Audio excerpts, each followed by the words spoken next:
Okay, good afternoon, folks. This is Jim Pfeifenberger up in Seward, Alaska. It's just a little after 12 noon here, and we're going to go ahead and get the webinar started.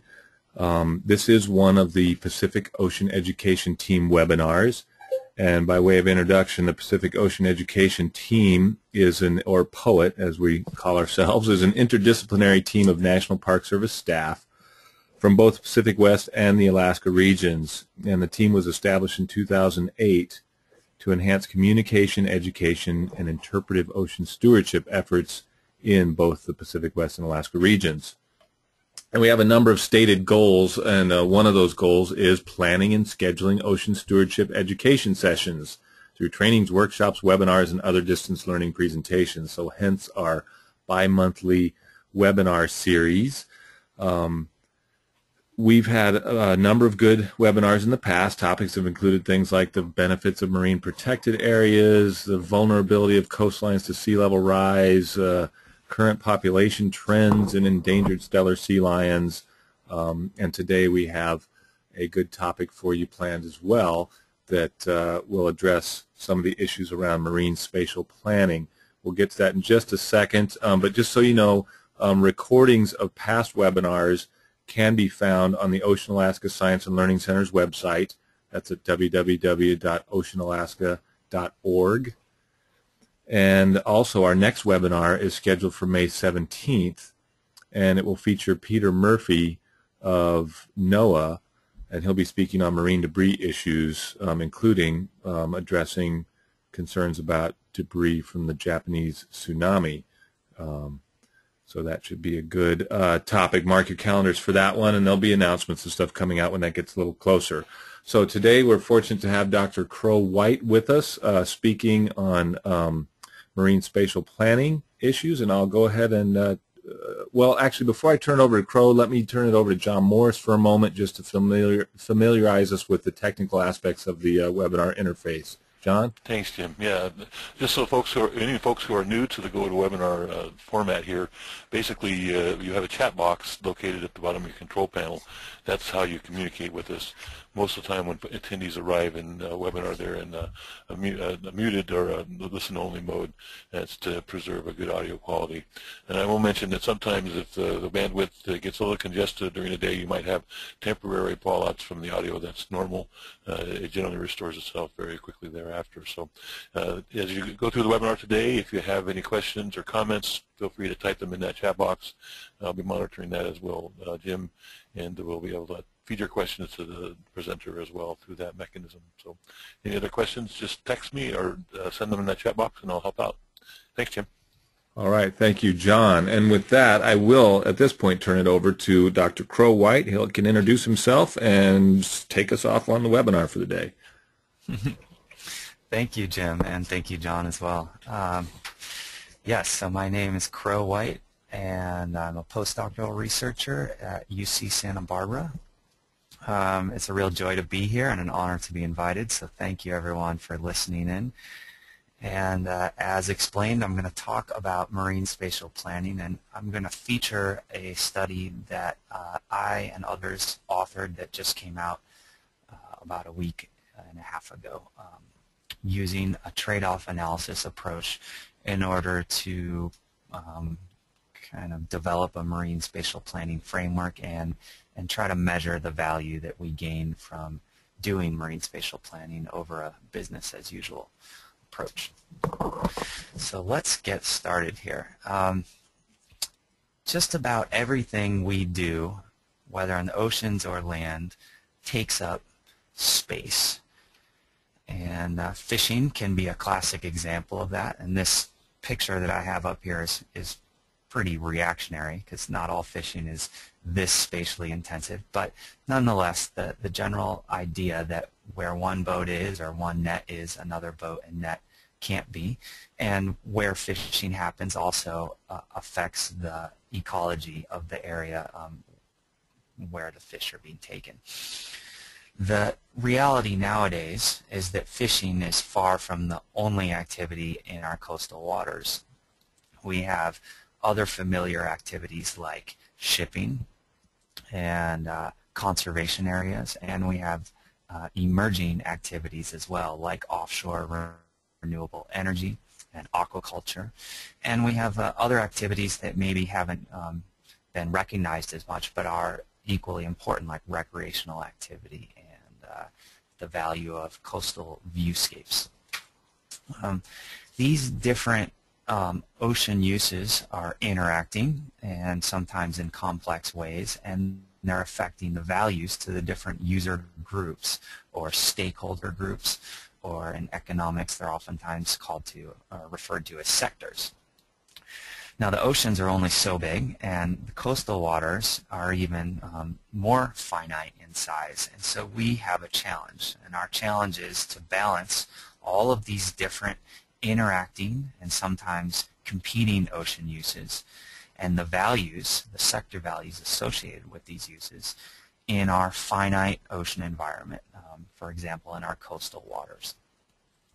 And given this whole challenge, there's been a big push lately for this new term called Marine Spatial Planning, which people have heard because of an executive order put forth over a year ago by our president and ushered by NOAA.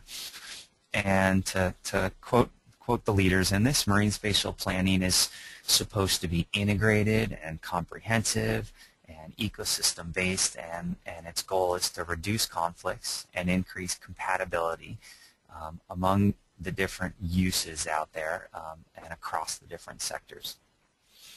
Now this sounds good, but there's a lot of buzzwords here, and it's a little confusing for everyone, managers, academics, and just people on the street, as to what this really is. What is marine spatial planning, and how are we going to do it?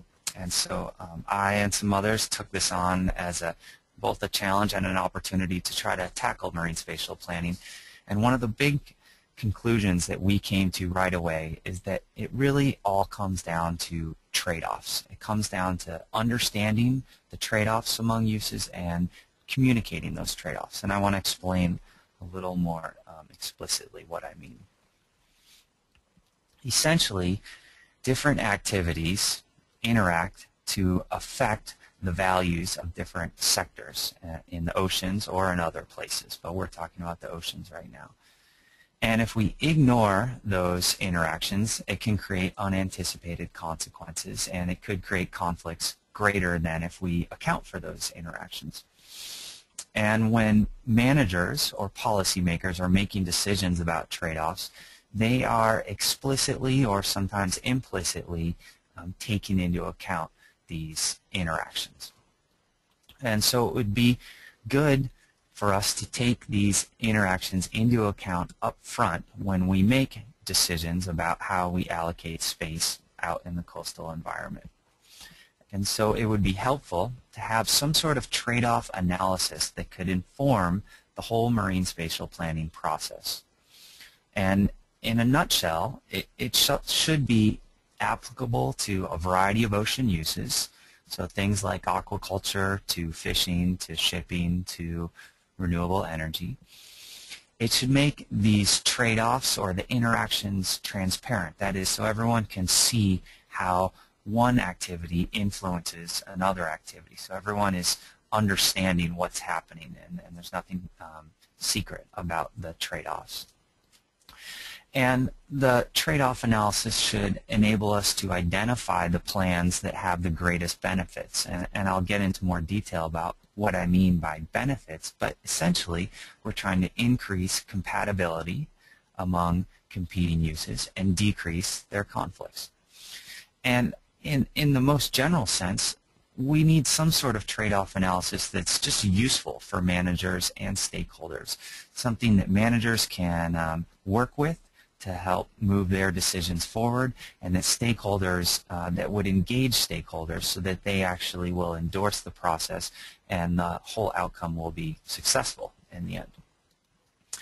So with all of this in mind, we borrowed from economics a trade-off analysis framework and started to apply it to the marine spatial planning questions and problems. And I want to first show everyone a cartoon version of this trade-off analysis, and then we'll jump into the real case study that we did for the publication that just came out.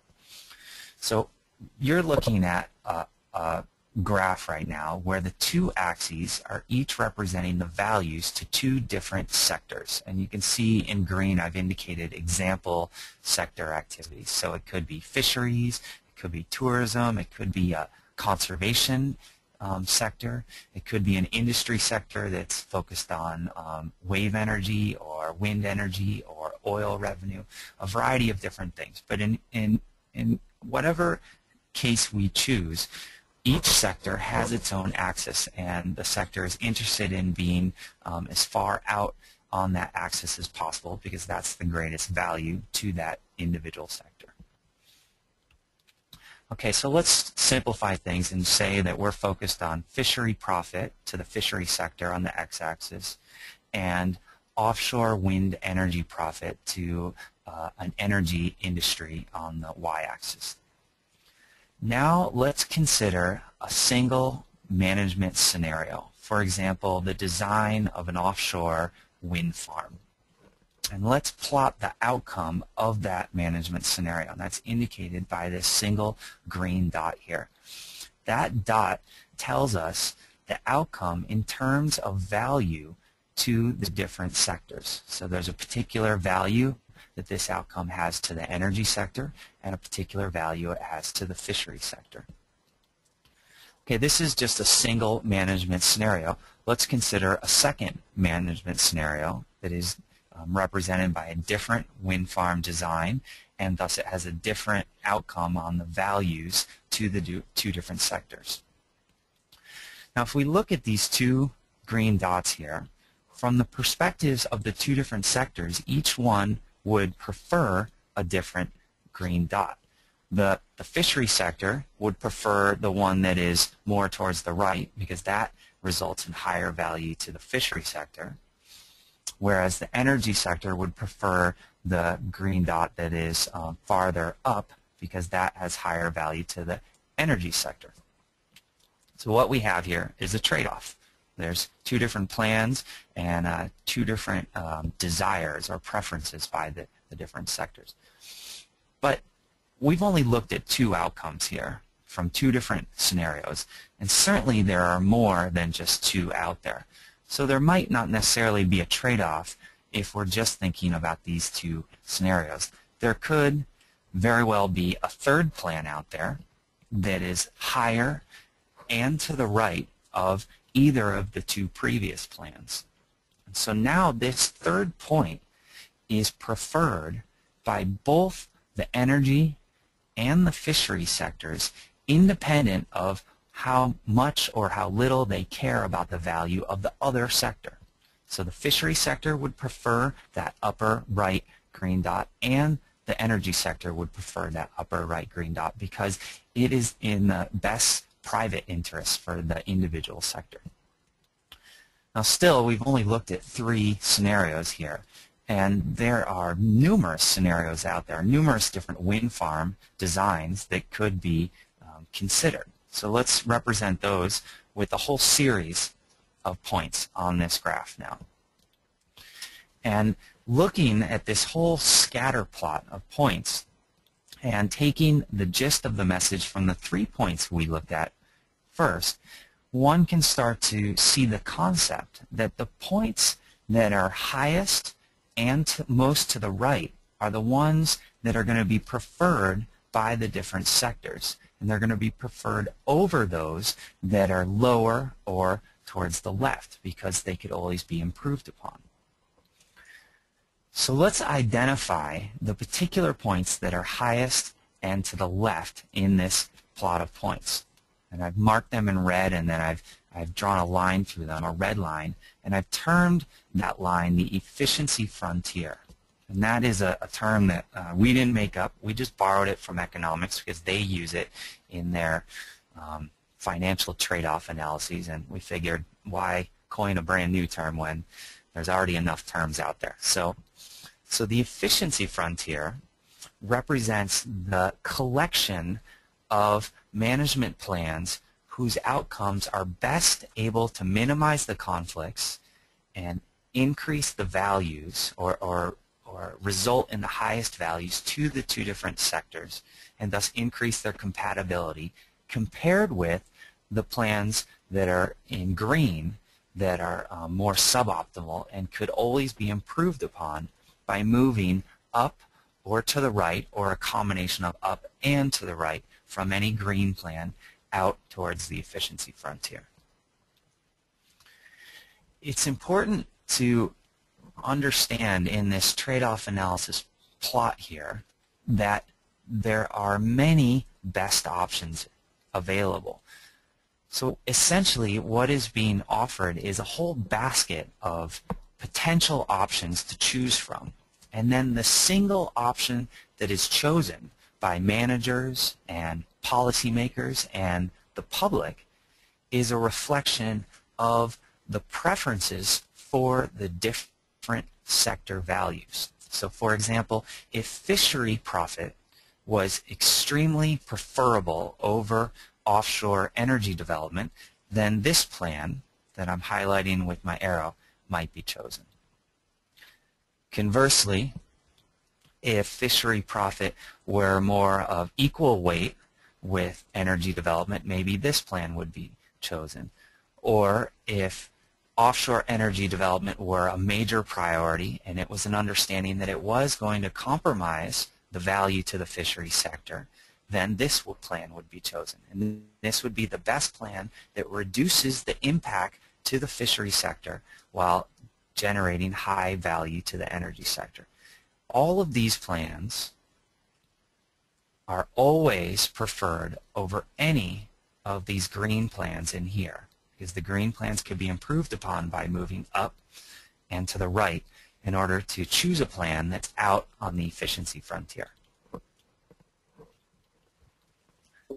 Now, to give you a real-world example that you can sink your teeth into, before we jump into marine spatial planning, I'd like to highlight a study in land use planning where they have used trade-off analyses and identified the efficiency frontier of potential outcomes. So this is a study by environmental economist Stephen Pulaski, and he's in Minnesota, and he evaluated the outcome of different land use plans in the Willamette Valley in Oregon. And he evaluated the outcome of those plans in terms of conservation value on the y-axis, that's expected number of species, and revenue in land use, and that's in the x-axis. And then you can see that A through H indicates maps for some particular land use plans that are highlighted that are all out on the efficiency frontier. Now there's a feature of this trade-off analysis that is handy to highlight right now, and so I want to highlight it, and that is that notice that the y-axis sector value is not measured in dollars. It's measured in the number of species that exist within the Willamette Valley, whereas the x-axis is in dollars. And I think this is an important point to note about this trade-off analysis approach, is that some sector values will be in monetary metrics, but others will not, like conservation or other intrinsic values or recreational values like person days. And these are just as significant and just as valuable to society and to sectors, but they may be more difficult to translate into economic terms. And the point here is that they need not necessarily be translated into economic terms in order to be formally integrated into a trade-off analysis and then be taken into account in the spatial planning framework. So Stephen Pulaski identified these plans along the efficiency frontier, and then he made a comparison with the current land use plan, which is identified by I there. You can see that it's inside the efficiency frontier, and so it's not an optimal plan, and it gives a great potential for what could be done, what can be done in Willamette Valley's planning, future planning development. And in regard to the preferences for revenues generated from land development versus species conservation, they can move forward with management decisions that go from Plan I either up or up to the left over to here, or to the right and down to way down here, or some combination of the two. They can choose any one of these basket of opportunities, the basket of plans within along the efficiency frontier.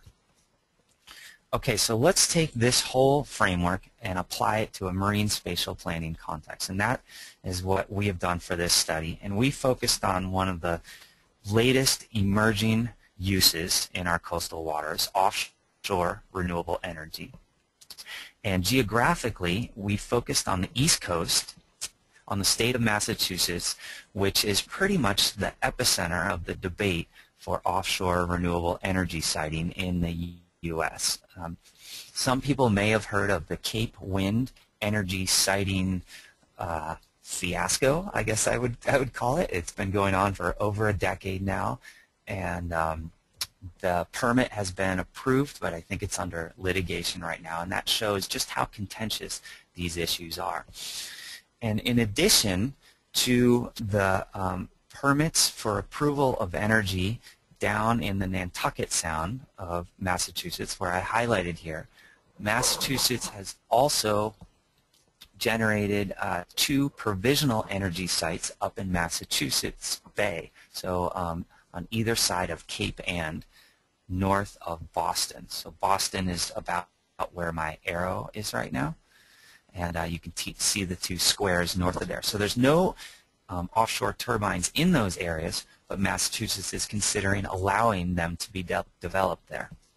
And if they were developed there, this would result in hundreds of turbines, and they are huge, as you can see from the photo here, and they would at the most fill up these entire 2 provisional energy sites, or at a lesser extent there may only be a few hundred that only fill up a portion of the energy zones. Regardless of the details, there are sectors in Massachusetts that are really upset about this. And one sector group represents the fisheries. And fisheries are concerned that these offshore wind farms are going to affect the biology of their species and also displace the activities of the fishermen. And another group that's concerned are the whale watching tourism industry and whale conservation, who are associated with each other because they're both interested in whales. And they're concerned that the turbines are going to affect the whales by displacing them during the construction period, and also that it'll displace the whale watching boats and degrade the whale watching experience as well. So for this analysis, we decided to try to take into account all of these different sectors in a spatially explicit ecosystem service trade-off analysis. And our goal was to identify the interactions among these different services, how it affects the values of the sectors, that is, the trade-offs, and then identify the optimal wind farm designs that minimize the conflicts, that is, identify the efficiency frontier, and then measure the value gained from doing marine spatial planning, that is, choosing plans on the efficiency frontier versus choosing plans that are expected under a single sectoral management approach. And before I jump into the methods of this paper and stuff, I just want to preface by saying this is really a first effort in demonstrating in how marine spatial planning could proceed. And it's based on a model, and every model is simple in its own ways, and there's much more that could be done to enrich this whole analysis. So I'd like to put that out there up front so people understand that these results are not something that we're asking Massachusetts to draw blueprints based upon, but to take as a lesson for everyone working in coastal waters as to how marine spatial planning could proceed in a rational fashion. So So we created a biological economic model that was focused on the area that encompassed the 2 provisional energy sites, and the big black outlined polygon indicates our study area. And we turned this into a big grid, and then we calculated the values to the different sectors within each one of these patches. So for the energy sector, we calculated the net present value based on the number of turbines that could go in every patch, the costs of construction of the turbines and maintaining those turbines, the revenues based from the power generation and the price from selling that power.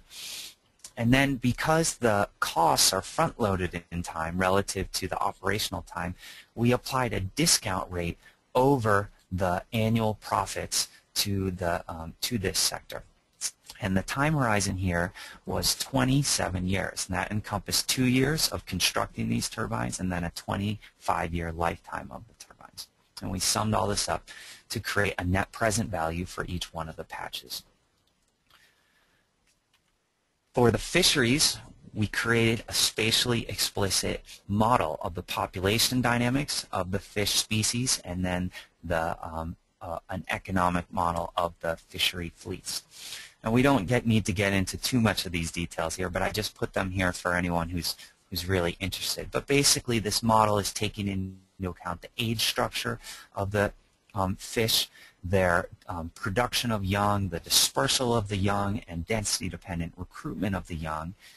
And that is creating spatial fish population dynamics. And then we integrated with that a fishery fleet model. And the fleet is regulated by an exogenous body like the Massachusetts Department of Fish and Game. And the Fish and Game is setting a total allowable effort, or you could think of number of days at sea or gear restrictions. All of these limit the total effort that can be expended, and then given those rules, the fleet goes out in space and does the best it can.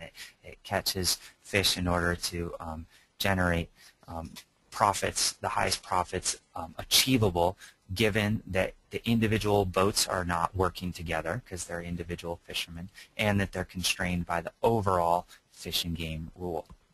And then once again, we calculated a net present value over the time horizon based on revenues and costs and discounting. We followed a similar plan for the whale watching, tourism, and conservation sector, except that we used much simpler data because we didn't have all the rich data we did for fisheries. Basically, we tallied spatial locations of where the boats are going to watch the whales, with an idea that these locations typically have whales, and so that's why the boats are there, or in some cases they're areas that are important for transit for the boats, and so it would cost them if they were not allowed to go through those areas and had to travel, say, around an area, around a wind farm. So we identified where the boats are and calculated a discounted net present value to them as well. Okay, let's highlight some of the interactions among these different sectors, and then we'll start to jump into results. So there are some interactions between the energy sector and the fishery sectors. The turbines have moorings which convert some of the soft bottom habitat to hard bottom habitat around the mooring structure. And it's not a large area that's converted, but it does happen. Also, the fisheries are excluded from around these turbines due to a safety restriction during the construction phase. And this is because there's pile driving going on, there are helicopters in the area, and there are large ships bringing in the infrastructure. And so there's basically a safety zone around which no one can go during the construction period. Furthermore, during the operational period, that is when the turbines are just sitting there spinning away, mobile gear fisheries are still excluded from these areas because their nets might snag on the infrastructure. So all of this spells poorly for the flounder fishery, because the flounder are associated with soft bottom habitat, and the flounder fishery uses nets, trawling nets, which could snag on the turbine structure. So we could predict how there would be greater conflicts with the flounder fishery than with the lobster fishery, where the lobsters associate with hard bottom habitat and the fishery uses fixed pot gear, lobster pots. There are also whale energy interactions where the whales are displaced during the pile driving activities because of the acoustic displacement, and the boats are not allowed to go nearby because of the safety zone. However, once the turbines are up and operational, we did not expect or predict there to be any major conflict. There's also some interactions between the fisheries and the whale sector, and in particular it's the lobster fishery here, where the lobster fishery uses herring in its traps, and so there's a herring fishery that is supplying bait for the lobster fishery, but herring is also bait for whales. And there's been some empirical work out there that increased lobster fishing is associated with increased herring fishing, which is reducing the herring density, which is resulting in a displacement of whales, which is resulting in an increased search time by the whale watching tourism boats. So it's reducing their value because it's increasing their fuel costs to find the whales. There's a second interaction where whales can be entangled in the lines used to secure the lobster pots to the surface buoys and to each other. And then the flounder fishery and the whale sector do not have an interaction. Okay, so there were some methods there. Let's move forward because this is where things start to get a little more fun. So we have this model, and you can see the spatial domain on the left, and then on the right I've given snapshots of the values of the different sectors. And this is a fully dynamic model where every management plan results in a dynamic restructuring of how the fisheries respond and how the energy value changes and everything. But I'm just showing you a snapshot of the average values in each cell. Let's look at pairwise trade-offs between two of these sectors, and we'll focus here on the energy and the lobster fishery. And what we're going to do is look at 4 different management scenarios here. We're going to look at non-strategic design of wind farms, that is, they're just randomly allocated within the provisional zones. Then we're going to look at a single potential proposed plan where the energy industry develops only in the northern provisional zone and leaves the southern one intact. Then we're going to look at the outcome under expected single sector management. And so this is the business as usual management scenario, and this is the scenario with which we would want to compare the gains from marine spatial planning, because single sector management is essentially we're trying to emulate the traditional permitting process. And then finally we'll look at the marine spatial planning management scenario, where the goal is to maximize all the sector values, minimize their conflicts so that they're most compatible in this planning area. Okay, so the first scenario is non-strategic or random, and this is pretty simple to visualize. We basically simulated a whole bunch of different random wind farm designs, everything from none to 100%, and for every percentage in between we considered hundreds of different options of coming up with that percentage development of the wind farm sector. Okay, so let's look at the outcome of that. So now we have the trade-off plot that you saw before with the cartoon, but we're putting real model data on top of this. So we have the lobster fishery sector on the x-axis, and then the value to the energy sector on the y-axis. And they're both indicated in percentages, where 100% indicates the maximum value achieved when there are no other sectors that are conflicting with the sector set at 100%. You can see with the triangles that I've indicated 2 different wind farm scenarios. I've indicated no energy development down in the lower right, so that results in the lobster fishery being at 100% and the energy industry being at 0%. And then the other triangle is energy development to full capacity, or 100%. And so the lobster fishery there is reduced to some percentage, about 88%. Okay, all those blue dots indicate the outcome of the random wind farm designs. And there's 2 points I want you to take from this collection of blue dots. One is that they delineate a line that has a negative slope to it. That is, it runs down like this. And that indicates that there is a trade-off, that developing the energy is going to reduce the value to the lobster fishery, or conversely, maintaining the lobster fishery at some specified value is going to preclude full development of the energy sector. So basically, there's no free lunch here. There are going to be conflicts between these sectors. That's what this cloud of point indicates. The second point is that there's spread in this cloud of points.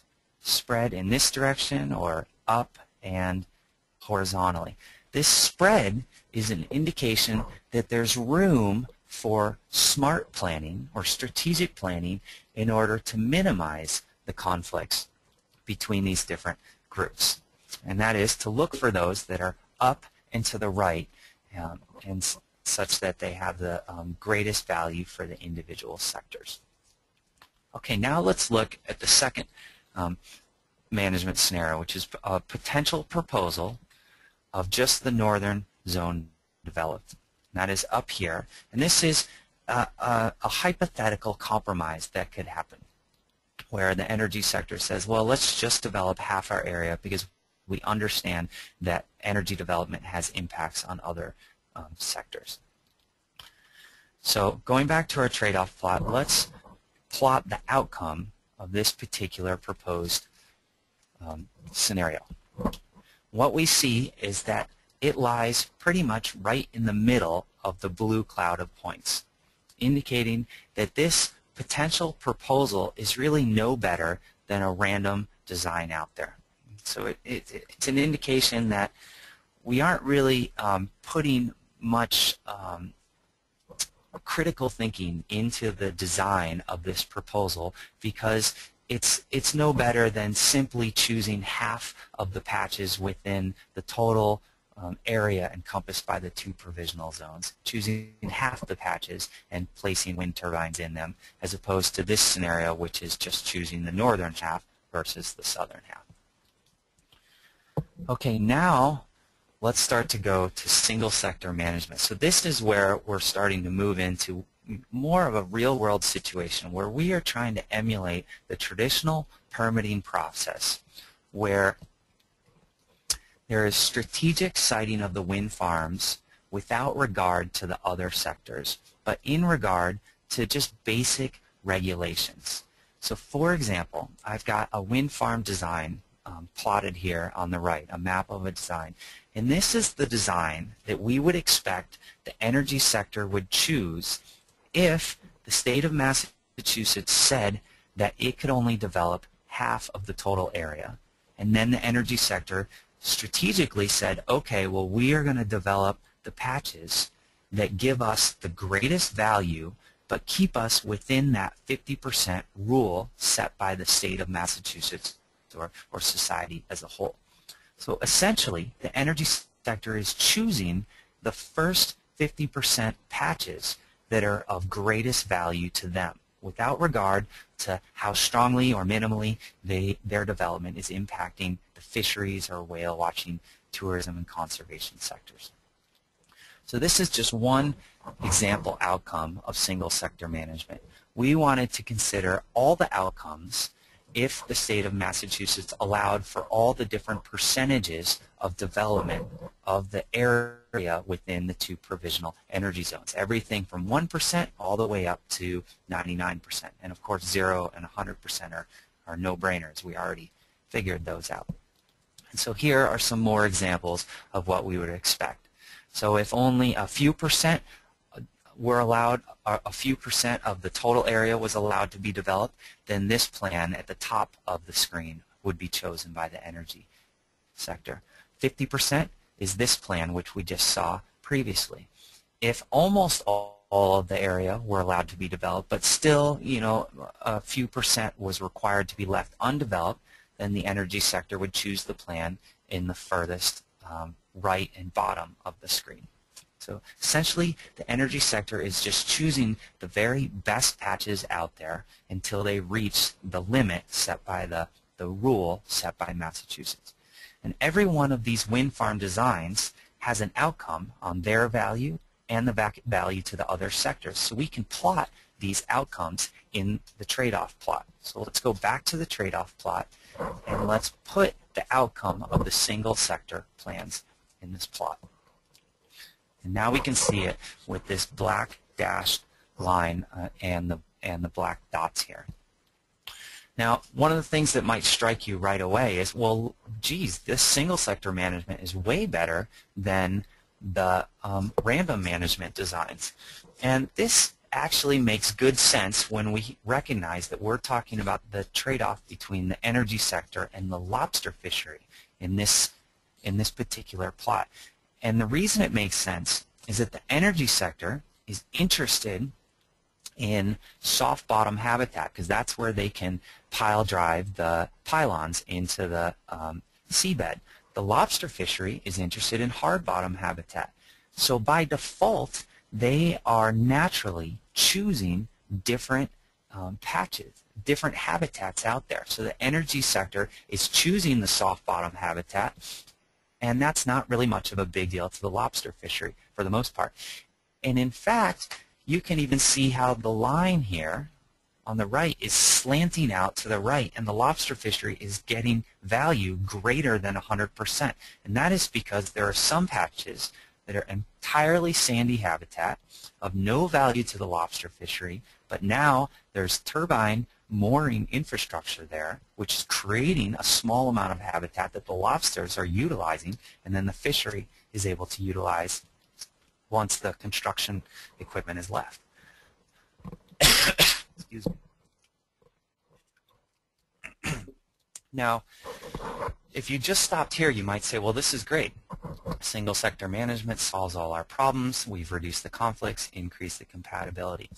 However, there are subtleties to the habitat preferences for these different sectors that are not accounted for in the single sector management decisions. And it has to do with a third type of habitat, gravel, that is not preferable for lobster habitat and is not desired by the energy sector.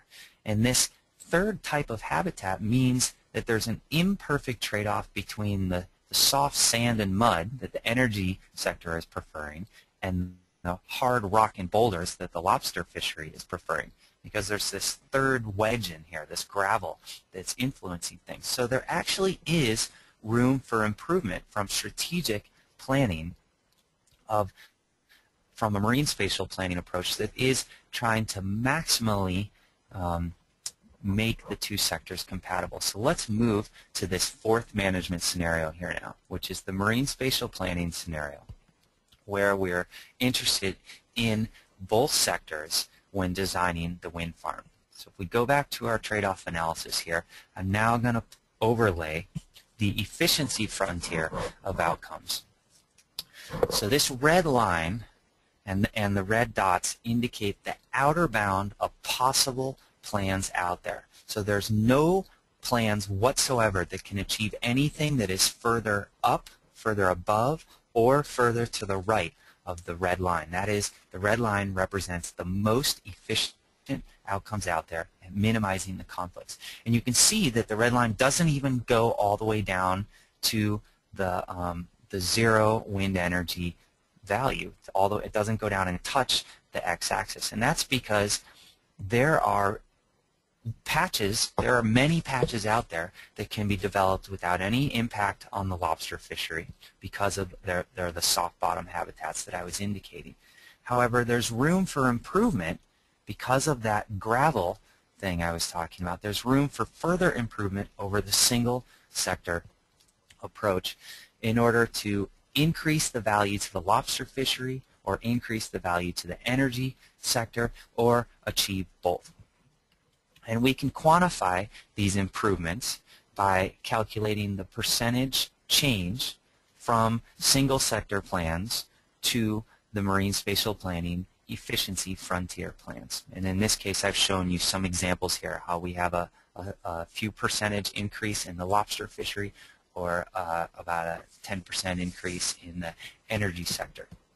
So what this means is that, for example, the energy sector, if it were at this plan, indicated by my arrow, it could instead, through strategic multi-sector planning, that is marine spatial planning, it could instead choose this plan up here and have no further harm to the lobster fishery sector, and that would result in an 11% increase in the value to the energy sector. And as an aside, I'd like to note that in this particular case study, the energy sector is worth tens of billions of dollars, with a B, billions of dollars. So 11% is huge. It's huge to them. So it really does behoove them to take into account this multi-perspective approach to the planning process.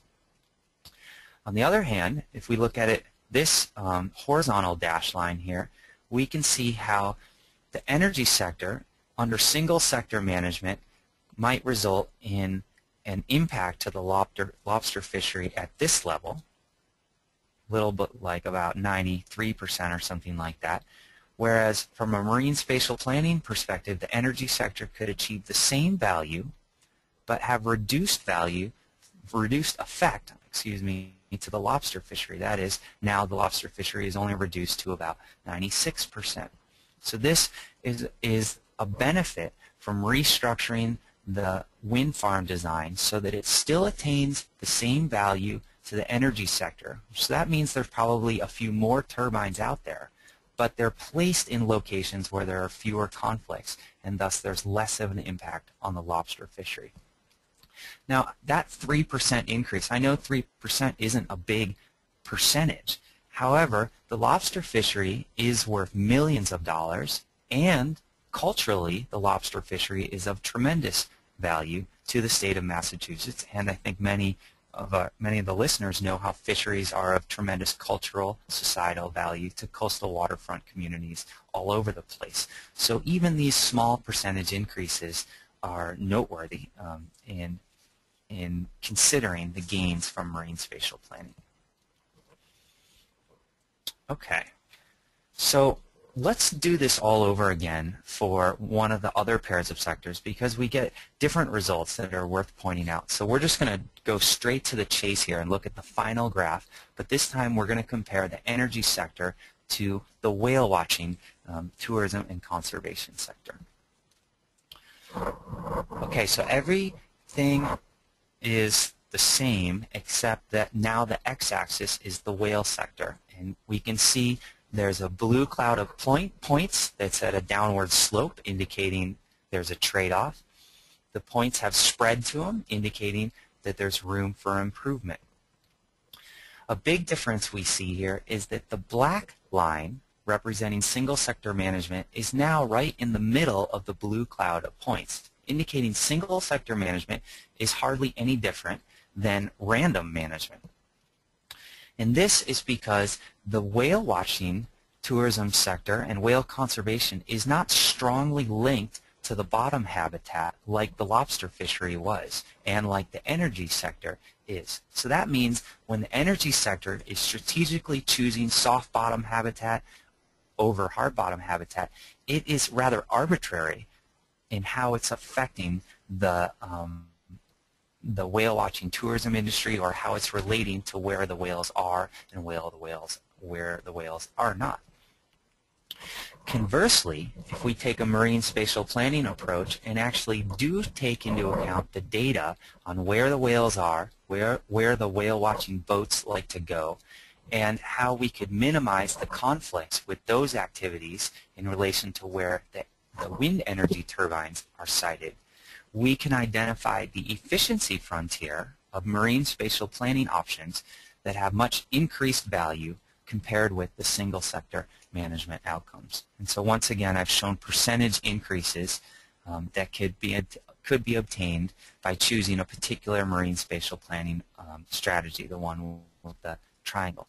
And you can see a 25% increase to the energy sector, and that's massive. I mean, that is just a huge monetary value. And then the 4% increase to the whale watching tourism and conservation sector, the tourism industry is in the tens of millions of dollars, and then whale conservation is of critical importance, especially recognizing that we are talking about endangered species, and the right whale in particular is included in this analysis, and it is critically endangered. So even a 1 or 2% reduction in the impact on whale conservation from a marine spatial planning approach is very significant from the whale conservation's perspective. Okay, so stepping back to our cartoon here, this is essentially what we have done if we strip everything down to simple cartoon pictures. We've identified single sector outcomes, we've identified marine spatial planning outcomes, and then we've quantified the value of those, of moving from traditional single sector out to marine spatial planning. Now, these plots are nice, but there are only 2 sectors here. In reality, there are many more ocean uses out there, like I showed you in the very beginning of this presentation. And so this is when things can get a little more complicated. For example, let's say we wanted to take into account all 3 of these sectors at once, the energy, the lobster, and the whale sector. And we're not even thinking about the flounder one. We're just looking at 3. That means that the efficiency frontier is no longer a line, but a surface of options to choose from.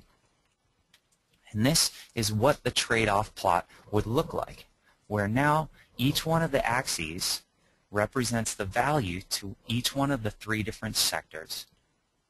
And the efficiency frontier is that grid of surface that is overlaid in this figure here. And the points, just so you understand, the squares, the red squares, are what we identified in our actual modeling, and then we smoothed over those squares to identify, kind of to approximate the whole surface.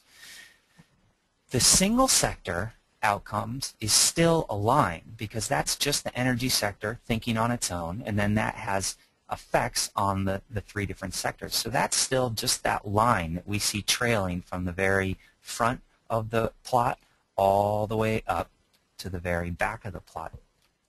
And that line is underneath the surface, which is the efficiency frontier. A particular plan on the efficiency frontier could be chosen relative to how much one is interested. That is, how much society is interested in the different sectors out there. So, for example, if energy sector is preferred over the other 2, then a plan up here might be chosen. If the lobster fishery sector is preferred, then a plan out near this edge here, which is pushing along the lobster fisheries axis out to 100%, one of these plans would be chosen. Now, I know this starts to get a little confusing, and we're only looking at 3 sectors here, and already it just gets to be a headache. And we have a 4-sector analysis in this study, and it's a total brain teaser looking at the plot, and it's not very instructive. However, it's good to keep in mind that one can always return to the pairwise trade-off plots and can simply look at multiple pairwise trade-off plots at the same time, and that can help one understand how a single management plan affects more than 2 sectors out there. For example, the single proposed management plan of developing the Northern Provisional Energy Zone. That has an outcome on all of the sectors, and we can see how it impacts the lobster fishery in the plot on the left, and the whale watching, tourism, and conservation sector in the plot on the right, and then the energy sector, it's shown in both plots, how that is being affected. So we can always do this, and if there are 6 sectors that we need to look at, then we could look at 3 different pairwise plots that show all the combinations, or not all the combinations, but enough combinations so that every sector is given an axis to be shown. Okay, so let's wrap things up here, because I know I've been talking for a while. So first I want to give some conclusions in relation to the study in Massachusetts, and then some broader conclusions that people can take home with them for their particular locations. So one of the main conclusions we found is that, as expected, there are significant conflicts among these different ocean uses. That is, there's no free lunch out there. There are conflicts.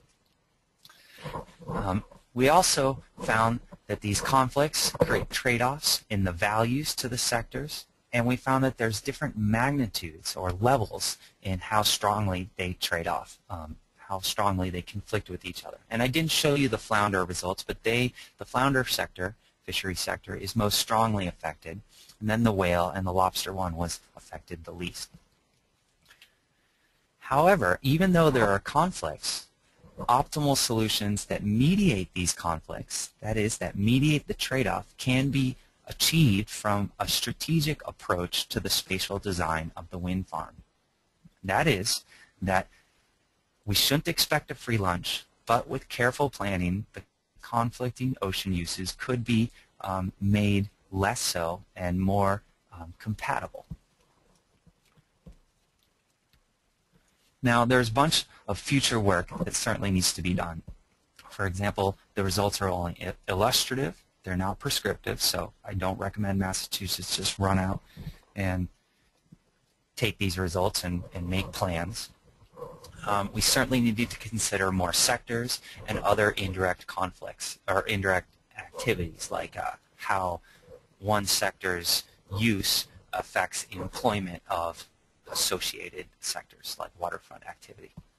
And there's many other case studies that this whole thing should be applied to.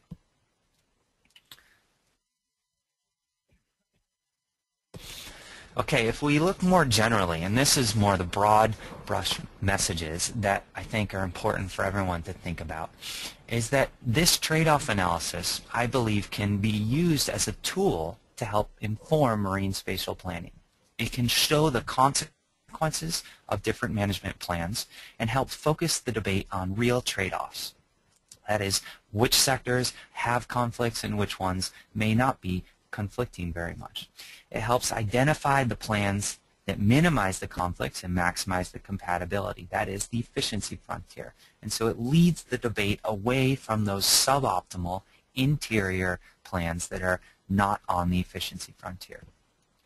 And of course, comparing any other plans to the efficiency frontier enables one to show the gains from choosing those efficiency frontier or marine spatial plans over single sector management. And so this is good. It gives, I think it gives a little bit of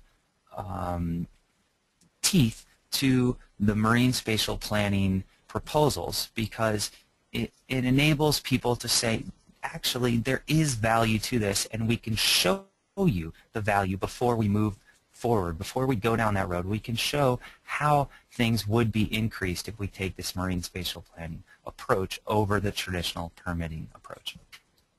Most generally, this whole trade-off analysis helps facilitate rational negotiation, because the different stakeholders are seeing how they're impacted and how they're impacting others, and they see how things could be improved. And it helps guide for intelligent decision-making by managers, which is always a goal. There's some interesting, noteworthy results about this trade-off analysis that I want to highlight. Some we've talked about before, others are a little bit new. One, we talked about how sectors need not be measured in the same monetary units. So this is great because it allows for the comparison of very different sectors out there. For example, some that are measured in profits, others in person days. We also saw how I standardize the sector values to percentages. So this really levels the playing field between sectors that have very different monetary values. So for example, the energy sector is in the billions of dollars. The fishery sector is in the millions of dollars.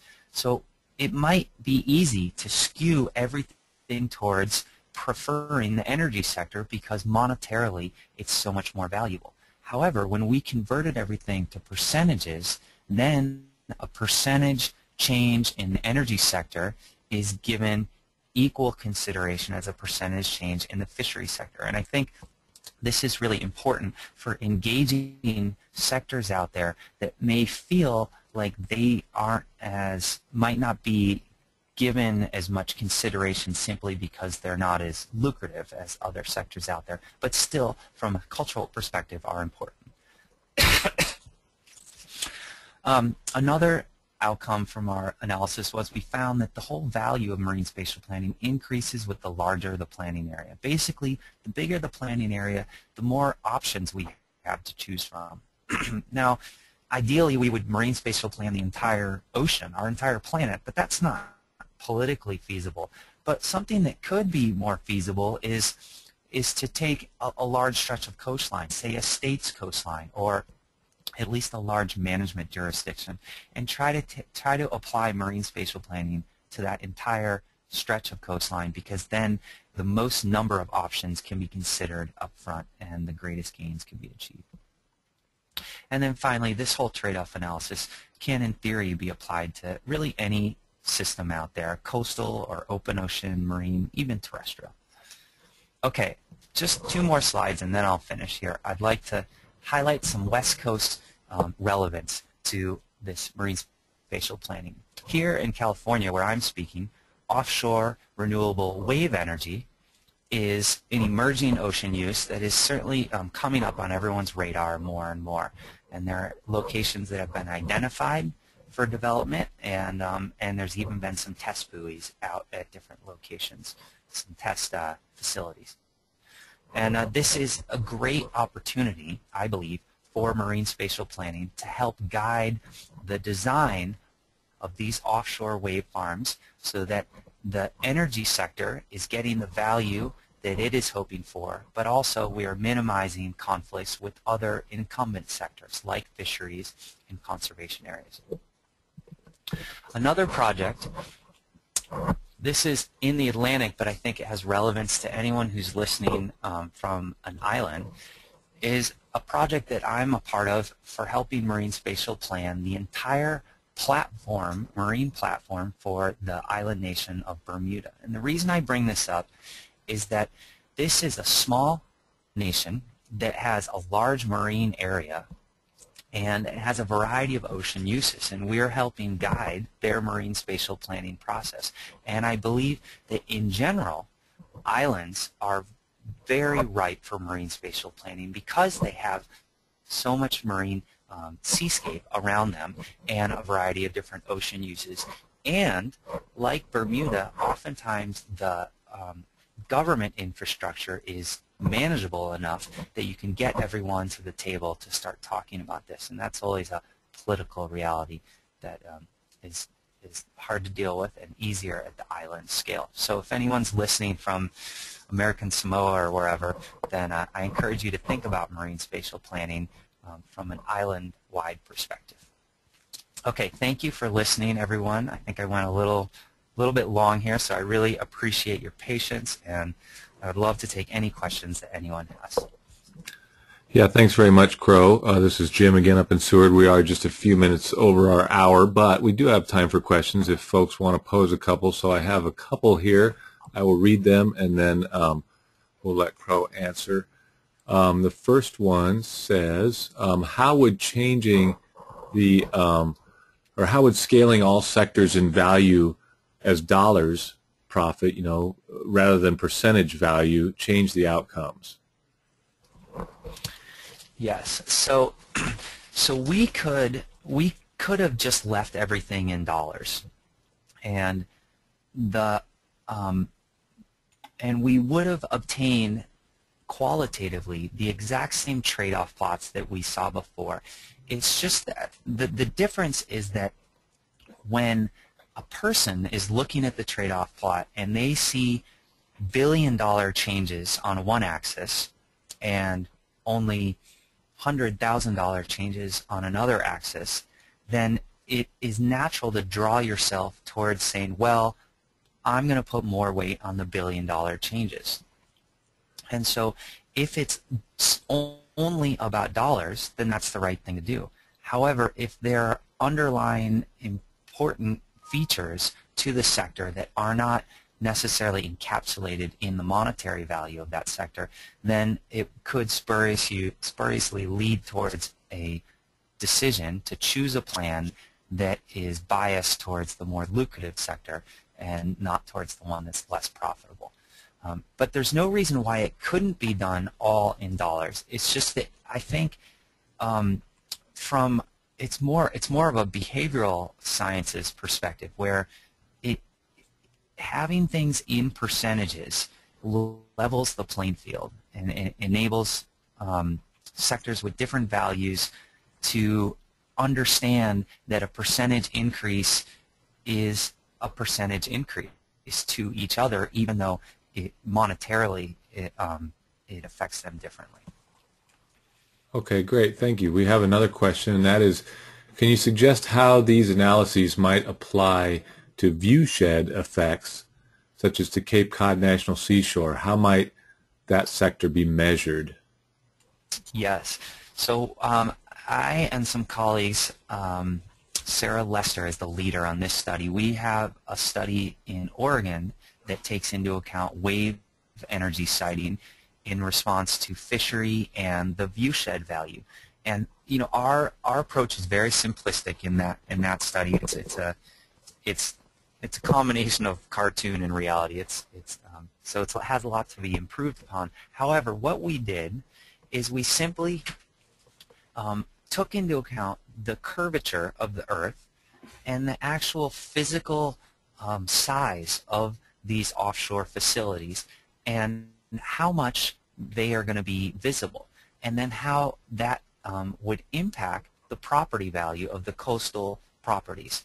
And you get to this very simple conclusion that if the offshore wind farm is far enough away that they're below the horizon, then there's no impact. And once they start to come up into the horizon, they have significant impacts on the viewshed. And so our perspective was to simply take into account the geometry of the Earth and some simple measurements on the size of these facilities in relation to the economic value of the properties. Now, that is very much a first stab approach because, interestingly, empirical studies on the effect of offshore infrastructure on property value, empirical studies have shown conflicting results. They've shown in some cases the property value decreases, and in other cases property value was unchanged or actually increased. And in particular, a study in New Jersey found this. So I think it's an issue that is being grappled with as to how we take into account viewshed value, and we took an economic approach, and still the results are not entirely clear based on these empirical studies.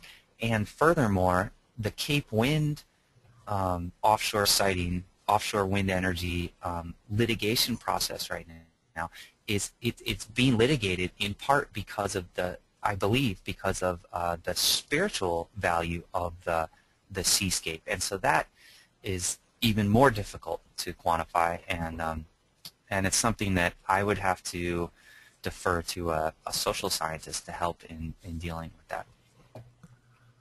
Okay, thanks, Crow. We did have one other question, but you've sort of answered part of it in answering that last one. And it really was about, well, I'll just read it. It says, dollars and number of species are relatively easy to measure for calculating trade-offs. How do things that are harder to value affect the efficiency frontier, things like viewsheds and no-take marine reserves? There's less agreement on these non-use values, which would introduce more variability into these analyses.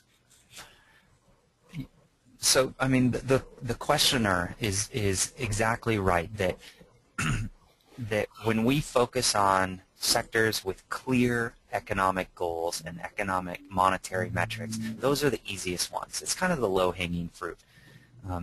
However, other sector activities like conservation can be measured quantitatively. It's not in a dollar value, but they can be quantified.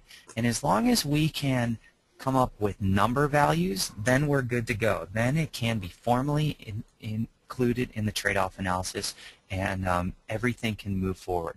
So it all comes down to trying to figure out how to best quantify, how to best measure something, an indicator that represents the value of that particular sector. So if we're talking about conservation, it could be a weighted metric of fish species biomass and fish biodiversity out there, and it could be a joint weighted metric of those two that comes to some number, and it can be some wonky value that ranges between 1 and 73, and that's the range, and every single management plan produces a number, and and it could be the number is 52 or whatever, and that it could be something that can't relate to dollars or person days or some other quantified metric, but as long as that particular sector can be quantified in some way,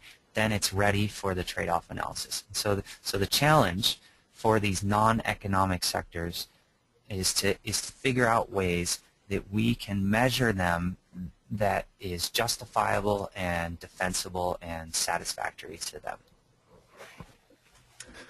Okay, thank you very much, Crow. We really appreciate your time in presenting the webinar on behalf of the POET group, the Pacific Ocean Education Team group. And a reminder to folks, if you want to refer anyone to a recording of this webinar, it will be on the Ocean Alaska Science and Learning Center website. That's at www.oceanalaska.org.